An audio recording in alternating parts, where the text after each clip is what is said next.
everybody, so springtime for me means cleaning up my sunroom, gathering junk I really don't need, going through my closets, making space, and donating to Goodwill. I have lots to do in this room, so let's get started. This is an example of something at first I thought was really cute. It's a cactus made of coasters, but like I never use this. This is going into the donation pile. I don't know about you guys, but I have a really bad habit of purchasing things, thinking that I'm gonna use them, but like I never do. It still has the price tag on it. Off to the donation pile.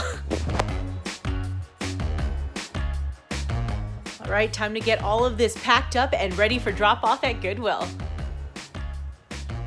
A huge reason why I choose to donate to Goodwill is because 1 in every 5 employees has a self-disclosed disability. And you know what? Goodwill is a huge employer in this category in the province, one of the biggest, and I really want to support that. Oh, we're pulling up right now.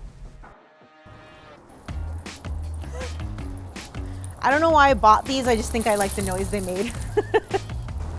I painted this, by the way. Okay, those are the last 2 items. Thank you so much. Have a great day. Bye, birdcage.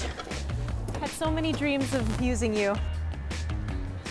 Remember, 86% of items donated to the Goodwill does not go to the landfill, so that is sustainability, baby.